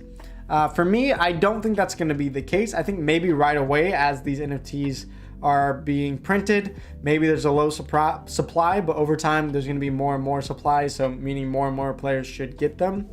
So I don't think it should be a problem, because think about it, if you're holding land and you're developing NFTs, if you get duplicates, you might be using some for your own gameplay, but if you get duplicates, you're not just going to hold on to them because you're going to lose the value. What you're going to do with them is you're either going to sell them off or you're going to rent them out so that you can be working your land more and more and getting more value out of it. So eventually, even though Splinterlands isn't selling them themselves, we should all have an opportunity at some of these NFTs, spells, and items. So I don't think it's going to be a big problem. So if you're too worried about it, I would say just give it some time. Once land comes out, they'll make adjustments, and I'm sure it's not going to ruin the game like you may be worried about. So Mr. Crane, great question. Pellicore Mercenary is waiting for you if you give me your IGN there. Buy a totem. Yeah, if you have a land totem. I don't have any land, so if you want to gift me some land, I'll go buy a totem. Okay. Yeah, people are copy pasting questions. I don't know why. I wonder if it's because some people have had trouble posting their questions. Some questions got deleted by YouTube for some reason. So weird. Or maybe it's just because I'm zoomed in, like the questions are like getting attributed to the wrong person there or something. I don't know. I don't know what's going on with these, like, because it wasn't copy and pasted like that before. So anyways, AJ asked, what got you into crypto NFT? What's your plan for the next 2 or 3 years? I already told you that my dad got me into crypto back in March, and then NFT gaming was crypto banter. So next 2 to 3 years, play Splinterlands, do content creation, and then expand out into other games, hold as much SPS as I can, and 2 to 3 years, maybe pull some out to, pay off some debts, or, buy something outside of crypto, or maybe invest that into other crypto projects. I don't know. What was my reaction tasting bacon for the very first time? I don't know. I'm assuming good. I don't know. I mean, I love bacon now, but when's the first time I had bacon? I don't know. But the funny thing is, I will tell you a story, is I actually didn't like meat as much back as a kid. I was kind of freaked out by hamburgers. And so literally when we went to McDonald's, I would order what my parents called a cheese bun. Literally buns, cheese, and ketchup. I don't know why. Don't ask me to explain it. It sounds gross. If I ate it as an adult, it probably would be incredibly gross. But for whatever reason, I did not like hamburger. I love it now, but when I was like 5 years old, I did not. And that's what I would do at McDonald's, is like chicken nuggets or a cheese bun. I don't know why, but but that's my story. I'm sticking to it. Let's see. If suddenly got transported to the Splinterverse, which Splinter do you plan on joining and why? That's a great question. I think I would probably be part of the life splinter because that's something that's important to me, is like being a healer or like supporting others. You know, that's why I've been a youth pastor, is that I love, you know, helping teenagers grow in their faith and also just kind of grow in life and being able to mentor them and teach them. So I would say life is what would be like would like fit my vibe the most.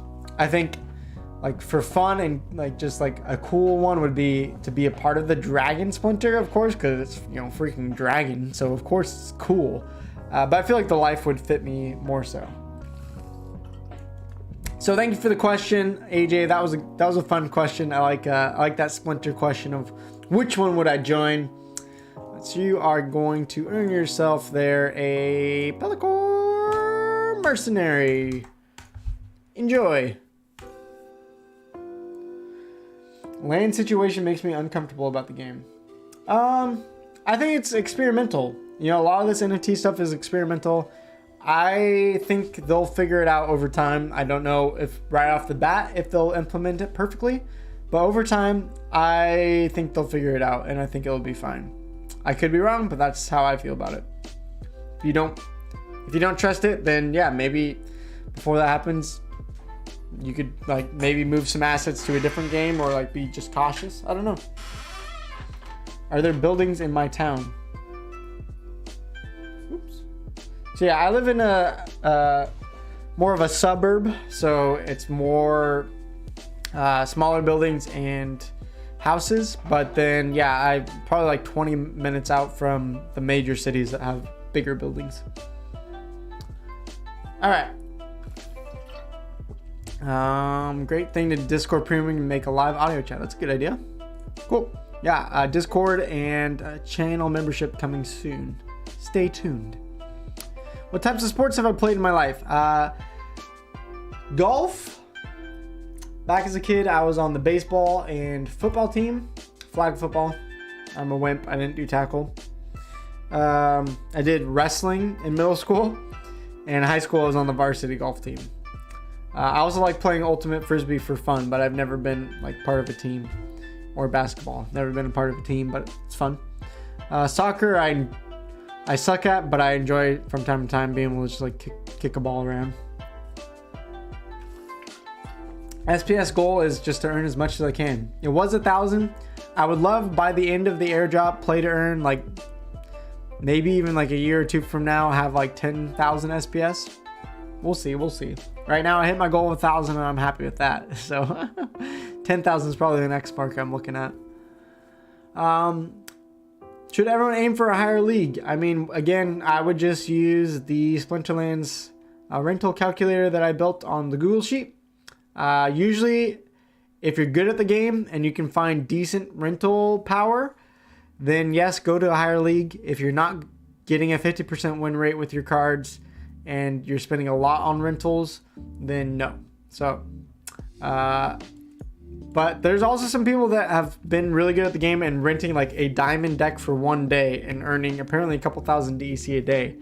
That's what someone else was telling me. I can't remember the user, but that's potentially also a strategy. The higher you can climb, the rewards potentially are more lucrative, but if you're spending too much on rentals, then obviously it starts to go down. Still working on my 1K SPS journey. Well, yeah, I mean, I would not be there if it wasn't for Dwayne and Dan, who donated, I think it was like a total of 700 SPS or 600 SPS. I'd probably have like 600 or 700 SPS myself, but I would definitely not be out on 1,000 without the generosity of the community for sure. And Harry has donated some. I'm trying to remember who else has given me some SPS as well. So thankfully to the community, it's been easier to get to 1,000 SPS. The benefits of being a content creator, I guess. All right, for that question, Hachigio, we got a Venari Heatsmith coming to you. Thank you for the question. Much love, much appreciation. There you go. Mr. Info Joe, what did you do for school? How did it lead to your current passion project? Worked. Well, actually, I didn't go to college. So I graduated high school 2012 worked for my dad in attic insulation for a year. That was awful, but paid decent. But spending time in an attic is not very fun, and touching insulation makes you like cough and itchy, and you have to wear masks and a suit. It was rough. So I didn't know what I was gonna do next. When I stopped working for my dad, I was like, maybe I go to college and study, programming or business. Those were interests I had, but I wasn't sure. And then I started working for my church because they offered me an internship. And through that summer internship, I actually ended up loving it so much that I decided to go do a ministry training program. So it was like a 3-year apprenticeship program. It wasn't like an official college, where I studied scripture. I studied, just like practical church things, like how do you handle conflict, how do you lead, volunteers, things like that. And then I would work at the church. So it was kind of more of an apprenticeship where I'd have classes 1 week in a month, studies in between, and then like actually do the work and apply it. So that was really cool. Really interesting how, funny enough, like if you're young, maybe you don't realize this, but the older I've gotten, the more I've realized everything you do in life in some way it usually connects you to the next thing you do, and you don't even realize it. Like for instance, content creation, like part of what I did in high school was I did video production classes just for fun, and that's part of the reason I can do video editing now.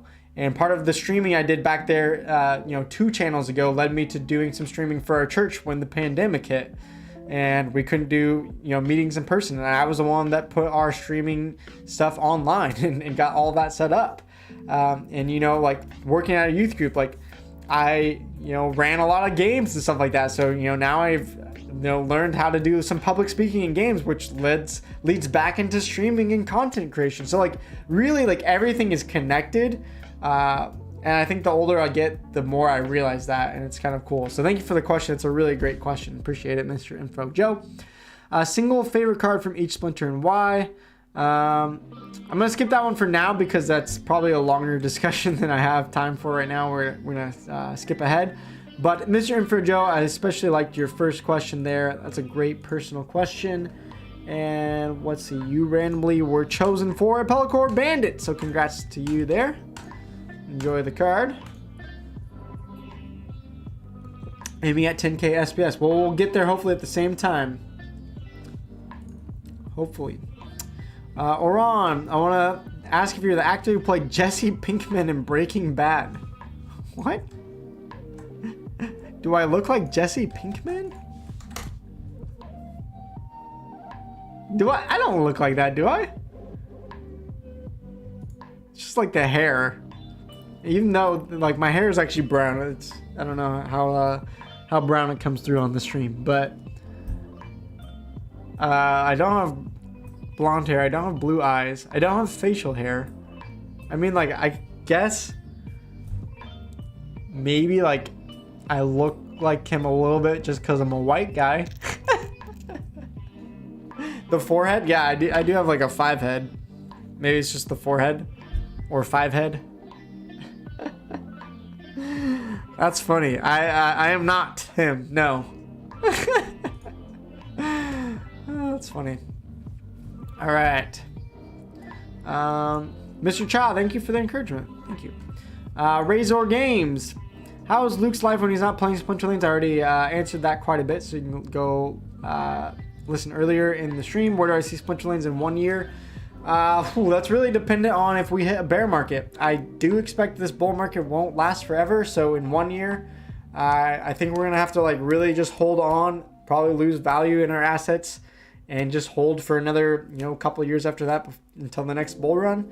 Who knows though? Because crypto is crazy, the world is crazy, the pandemic hit, and everything is different now in the world. So we could be wrong. Maybe we don't hit a massive bear market. Maybe we just kind of like hit more of a steady market with some dips and ups, and then eventually we hit another bull run. I don't know. In a year though, I'm kind of like just embracing myself for like we may hit a bear market where we see a lot of our assets go down in value and we're gonna have to hold on for a while. But then I'm bullish more like 2, 3, 4 years down the road. That's kind of my thinking.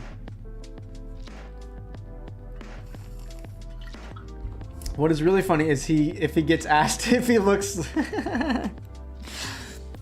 If Pinkman ever gets asked if he is Luke, that would be great. I don't know if my channel is going to grow big enough for that. That would be kind of crazy. How do you see yourself in 2 years regards to Splinter Ward's work and investment? So same thing, basically. I just answered that. 2 years, maybe we start seeing more bullish. I'm thinking more 3 or 4 years. And maybe at that point, I'm still playing and maybe pulling out little investments just to kind of diversify them into other areas. You know, my main hope is if the investments go well, 3 to 5 years down the road, maybe pulling them out and either paying off some debts or purchasing another home so that we can rent out an Airbnb in a place we like to visit, make money on that, but also just use it for our own, travel and stuff like that. Maybe just to diversify a little bit because crypto is so up and down. Jeremy, really excited about your tournament in the Chaos League? Yeah, dude. Thank you for reminding me, Jeremy. We need 100+ people in this tournament. I want to see triple digits. We're at 66. That's pretty good. That's pretty good. But it's literally 10 DEC. So I want to see 100 people. It's anytime. You only have to set up your teams every 12 hours. So I don't care about what time zone you're in. Go into the tournament. Let's get to triple digits, please. And it's going to be a blast. So only 10 DEC. It's totally worth it. Even if you've never played in a tournament before, it's good experience.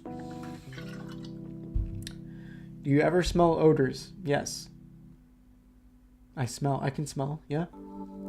Patrick joined. Okay, good. Eric joined. Bob's gonna join. Let's go. Let's go, Bob. All right. Okay. Feeling like we'll go maybe another 10 minutes. I think I said that 10 minutes ago, but I want to get through some more of these because I still have 28 giveaways that I haven't been able to give away yet.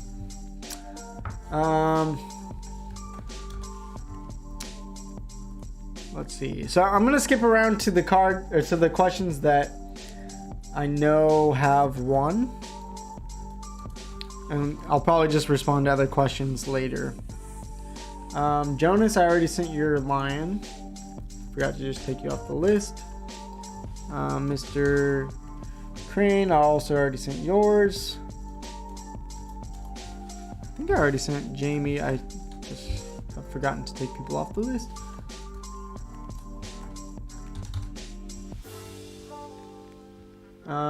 Yeah, I'm pretty sure I sent Jamie theirs. Let me know if I didn't. All right. Glenn, what team are you rooting for in LOL? So thank you, Glenn, for knowing that I watch League of Legends Esports. Card to you for knowing that. I don't know which live stream or video I mentioned that, but I root for C9 over all other teams. That is my team. I'm disappointed every year because, NA is probably never going to win Worlds, but I still root for them. At Worlds, I pretty much, once C9 gets knocked out, I just root for all Western teams, NA, EU, because, I'm a white person from NA, so, China and Korea have won enough. I want to see us win one Worlds in my lifetime. I am disappointed once the Western teams got knocked out. I was hoping that Faker would be a repeat winner. That would have been a cool storyline. So I was disappointed that didn't happen. Are you going to see player at higher leagues this season? Yes, this season a little bit. And then come January, I want a dedicated stream where we just rent as hard as we can to try to climb in our main account as far as we can. So come January, I'll have a lot more time for that. But Glenn, for knowing that I like League of Legends and watching League of Legends, you have earned yourself a barking spider. Here you go. Well done. Oh wait, I need your IGN. Okay, so Glenn, give me your IGN. Favorite aspect of Splinterlands is just the play to earn stuff. I'm really intrigued by the finance plus gaming side of it. It's such a good setup, and I'm really interested to see where it goes. Nocturno, we're just waiting on your IGN. Jumel, if given the power to change anything in Splinterlands, what would those changes be and why? That is a great question. I think what I would mostly change is I'm not a fan of botting. I know Splinterlands, they've said their policy is, the point is to be decentralized, and we're just going to allow people to play any way they want, including botting if you're good enough to rent a script or make a script. I don't agree with that. I would change that, and I would change rewards. I understand why they nerfed lower player rewards, but I don't agree that they completely gutted the rewards from Novice and Bronze 3. I think they could have made them smaller, but I do believe that people should be able to buy $10 spellbook and make whatever. It could be like 0.01 DEC in each match, which would be abysmal, right? But you get to 10 DEC, now you can start renting to Bronze 3. That was a big part of me getting into the game, was being able to earn a little bit of DEC right away, so then I could start renting. So I would make that change as well. But Jumel, thank you for the question. Give me your IGN and I will send you your Pelacor Bandit on your way. I think we already answered Metamundo, right? We're just waiting for his IGN. AJ as well. No, I already sent you yours. All right. Mark. Where is Mark? Aha, there we go. You've registered. Thank you for registering for the tournament. We gotta get to 100. We gotta get to 100. Let's go. Let's go. All right. I want to say much appreciate you. Thank you. Thank you. My question is, what do you think is best to do with SPS profits in the game? Should one just restake, buy DEC with it, buy cards with it, go for land? That is a great question, and I would go back to my investment video for you to watch that and get more thoughts. What I'm doing with my SPS is I'm taking my SPS profits and I'm staking them because I want more vouchers, and I'm going to take those vouchers. My plan is to sell them if they still remain over $10 and use that money to buy Chaos Legion packs in the general sale, hopefully. So that's my strategy. Is it the best strategy? No. No. It's just my strategy. I would not buy DEC with it to hold DEC to get more of the airdrop. Because I'm more worried about DEC long-term price. Unless, I don't know, like, you're probably not going to take your SPS, turn it into DEC, and earn that much more SPS unless you already have a lot of it. So I would rather just stake it if I'm looking to earn more SPS, because I think that's a safer, more spread out bet because I'm already holding DEC. But if you're going to turn it into DEC to buy cards, flip cards, that's fine. You need a lot of SPS for land, so that's a little risky. But yeah, I'm not going to turn my SPS into land. It's gone up in price so much and we don't know the value of land. It's a big question mark, so I feel like it's a little bit of a risk there. Question about you. I'd like to know what's your biggest passion outside of crypto, NFT, gaming, YouTube area. It is, as I said earlier, it's my faith, Jesus, church. Like that's a top priority for me, as well as my family. Those are top two over job, gaming, passion, all, or, work, all that. Family and my faith are most important to me. So great question, Mark, and you are going to get a Charlock. Here you go, my friend. Enjoy. And we'll take that one off the list. Mr. Info Joe, I already sent you your card, right? Tell me if I forgot to. I'm pretty sure I sent you it. How do you think churches can adopt NFTs and Web3 into the communities? Oh, that's really interesting to think about. I know some are already taking crypto donations. I think what's really interesting is that I'm really interested in house churches and networks now. So it's almost like a decentralization of church is like making a movement in the West while decentralization of crypto is happening. So it's really interesting. I don't know if they're directly linked together, if that's just kind of like a trend. Obviously, the West is just catching up to churches in the East. They've already been doing this for a long time, but I think it's very fascinating that I'm like almost becoming two decentralized areas at once with church and with NFT gaming, or just crypto in general. All right. Whew. All right, let me go to our grand prize winners, and then I'll have to finish up the other ones in a video because I need to go make dinner with my wife. There's 18 left to give away. We're gonna give 2 more away for now, and then I'll let you guys know the 16 other winners. All right, Shopping Channel was a grand prize winner. For the thing that made me laugh the most, the funniest creative question right here.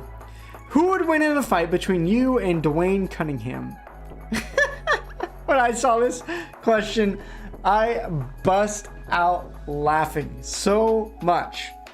You know, if I'm thinking about this, Dwayne seems like a kind of like a rough and tough dude. Like, I don't want to mess with Dwayne.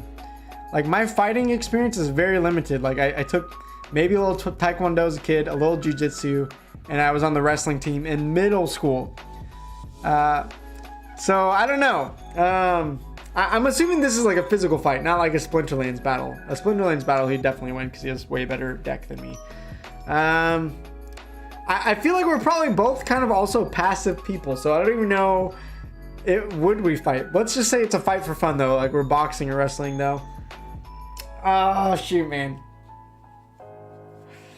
You know, I'm just gonna say, I'm gonna throw out the channel, Dwayne.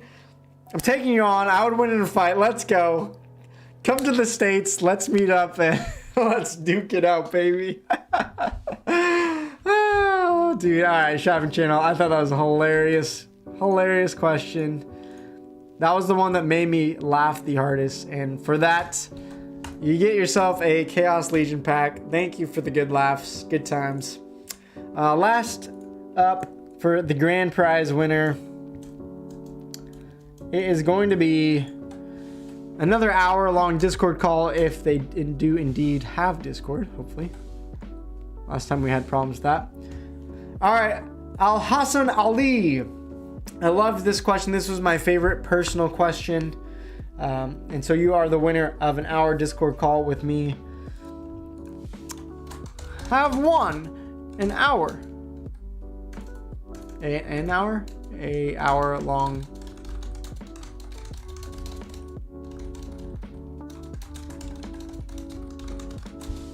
All right, so Al Hassan asked, we all face difficult times and overcame them. The good thing is build character. The real promotion is not in the face of a simple situation or conflict, but rather in a big battle with yourself. It is difficult and necessary to know who you are. May I ask about that situation that made you the person you are now? You're not forced to choose, but you're strong and did what you wanted. So I love that question. Thank you, Al Hassan. That's a very insightful question that, yeah, we all face hard times.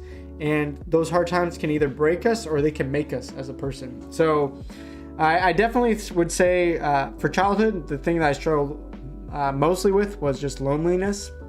I'm just actually, even though I'm on camera talking a bit to you guys, I'm actually pretty introverted. And as a kid, I was very shy. So I made very few friends, very few connections. That's something I struggle with. And within that, my family moved a couple times. And, you know, for a kid that already struggled making friends, when we moved, those friends, you know, would be taken out of my life, or sometimes my friends moved away from me. And so that's just something that I struggle with. And that's really shaped me in good ways and in bad ways. Good ways because at some of those times, that's where I experienced God the most, and I felt him comfort me, and I made a really good, strong relationship with him, and knowing that he's never going to leave me was super important. And then sometimes it's bad because there's times I struggle to open up myself to others because of that fear of, well, what if I lose them as a friend or a family member, and I open them up and now I'm opening up myself to the pain and to the loneliness and isolation. So that's something that I struggle with, that I have to work on. And then I think right now, as I said earlier, like, you know, me transitioning out of my job as a youth pastor, that's something that I've done pretty much my whole career as a 28-year-old. And the only other job I've had is with my dad. And so right now I'm just in a lot of doubting and questioning and trying to search, like, what is my identity? Who am I? Like, I'm just confused about so many things. I'm excited about like where God is taking me, but I'm also just like in the midst of, you know, the unknown, and the unknown creates lots of questions, lots of doubt, lots of fear. And so this is kind of one of those situations I feel like right now, honestly, is one of those like man, this is a make or break moment for me and my family. So that's my answer for right now. Maybe if I think about it a little bit more, I'll have more to say. But Allison, if you want to hang out with me on Discord, I'd love to meet with you and we can talk more about your question or just hang out and get to know. So I hope you reply with your Discord so we can hang out. So yeah, there is 16 more that I have not been able to get to today. But there are some of you in the chat that I know you are a winner. So maybe I'll do a video later on. And you can definitely check that out when the time comes to be. I'll let you guys know in a video. And if I pick you as a winner, if you dropped your IGN, then I'll just send you the card anyways. So you won't have to wait too long, hopefully.